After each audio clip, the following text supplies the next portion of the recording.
আসসালামু আলাইকুম।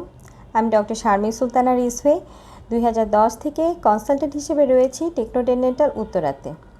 আজ কথা বলবো দৈনন্দিন জীবনে আমরা কিভাবে মুখ ও দাঁতের যত্ন নেব। আমরা 2 বেলা ব্রাশের কথা বলি, রাতে ঘুমানোর আগে এবং সকালে নাস্তার পরে।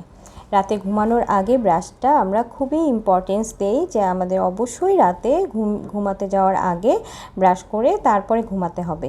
কারণ সারাদিন আমরা খাবার খেয়ে যে আমরা অনেক ধরনের খাবার খাই, দেখা যাচ্ছে আঠালো জাতীয় খাবার খাচ্ছি, মিষ্টি জাতীয় খাবার খাচ্ছি, এগুলো আমাদের দাঁতে খুব বেশি লেগে থাকে। অনেক সময় আমরা এসব খাবার খেয়েও ঠিকমতো কুলিটা করা হয় না। এই খাবারটা যে লেগে থাকছে, আমরা সারাদিন পানি খাচ্ছি, সেই খাবারটা সরেও যেতে পারে। কিন্তু রাতে অনেকটা সময় আমরা ঘুমিয়ে থাকার কারণে খাবারটা একই জায়গায় একইভাবে লেগে থাকে এবং আমাদের মুখে থাকা ব্যাকটেরিয়ার সাথে অ্যাকুমুলেশন হয়ে আমাদের দাঁত ও মাড়ির ক্ষতি করে।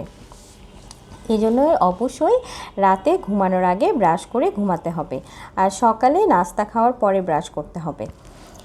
কতক্ষণ ধরে আমরা ব্রাশ করব আমরা 2 মিনিট ধরে, যেন আমাদের দাঁতের প্রতিটা দাঁত এবং প্রত্যেকটা সারফেস যেন ঠিকমতো ক্লিন হয়। দাঁতের সারফেস, সামনের সারফেস আছে, পিছনের সারফেস আছে, উপরের সারফেস আছে এবং 2 দাঁতের মাঝে যে জায়গাটা সেই সারফেসটাও আছে। আমরা উপর নিচ করে ব্রাশের কথা বলি, আর ভিতরের সাইডে একটু সার্কুলার মোশনে ঘুরিয়ে যেন ব্রাশটা করা হয়, তাহলে আমাদের দাঁতটা ভালো থাকে। অনেক সময় অনেকে পাশাপাশি ব্রাশ করে, পাশাপাশি সামনে পিছনে ব্রাশ করলে হয় কি, আমাদের দাঁতের যে মাড়িতে একটু দেখিয়ে নিই যে মাড়ির যে এই জায়গাগুলো আছে, এখানে গামটা নিচে নেমে যায়, আবার দাঁতের এই সাইডটা মানে মার্জিন যে থাকে সেখানে অনেক সময় ক্ষয় হয়ে যায়। আমাদের দাঁতের কোন জায়গাটায় সবচেয়ে বেশি ময়লা আটকাচ্ছে, খাবারের কণাগুলো বেশি আটকা যায়, যে নিচের দাঁতের ভিতরের সাইডে বেশি খাবারটা জমে যায়।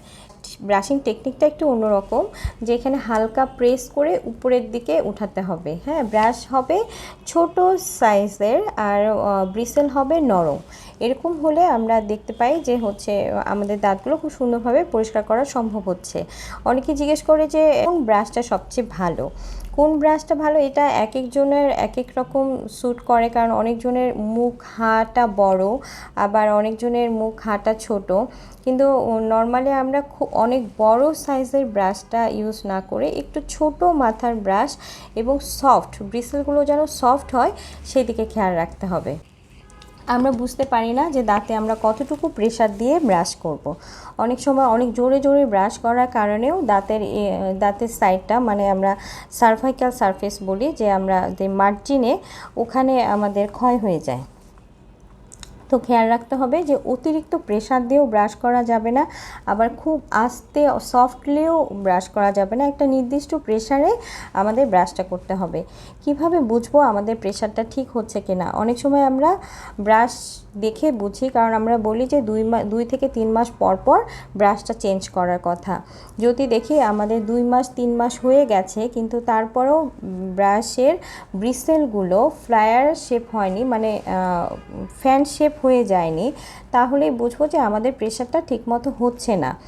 আরেকভাবে বুঝতে পারি যে আমাদের দাঁত ক্লিন হচ্ছে কিনা, আমরা যখন জিহ্বা দিয়ে চারিদিকে দাঁতে আমরা ঘোরাবো, তখন দেখবো যে আমাদের ক্লিন হয়েছে কিনা বা কিছু লেগে আছে কিনা, তখন আমরা বুঝতে পারি। আর 2 দাঁতের মাঝে স্পেসটা ক্লিন করার জন্য অবশ্যই ডেন্টাল ফ্লস বা ইন্টারডেন্টাল ব্রাশ ইউজ করতে হবে এবং খুব ভালো করে কুলি করতে হবে। যেরকম মিষ্টি জাতীয় খাবার, আঠালো জাতীয় খাবার, আইসক্রিম, চকলেট, এসব যে আঠালো জাতীয় খাবারগুলো আমরা খেয়ে থাকি বা পছন্দ করি, এটা বাচ্চারাও পছন্দ করে। দেখা যাচ্ছে বাচ্চাদের অনেক বেশি এখন কমপ্লেইন হয় যে ক্যাভিটি হয়ে যাচ্ছে, দাঁতগুলো আগে আগে পড়ে যাচ্ছে। সেক্ষেত্রে বাচ্চাদেরকে যে আমরা নিষেধ করব যে চকলেট খাবো না, চিপস খাওয়াবো না, কিচ্ছু না, এটা নিষেধ না করে ওরা খাবে ঠিক আছে, কিন্তু ক্লিন করছে কিনা ঠিকভাবে সেই দিকে দেখাটা জরুরি, যে এইসব জিনিস খাওয়ার পরে কুলি করে নিচ্ছে বা ব্রাশ করে ফেলছে। এবং বাচ্চাদেরও অবশ্যই রাতে ঘুমানোর আগে ব্রাশ করাটা জরুরি। ধন্যবাদ সবাইকে। আসসালামু আলাইকুম। ভালো থাকবেন, সুস্থ থাকবেন।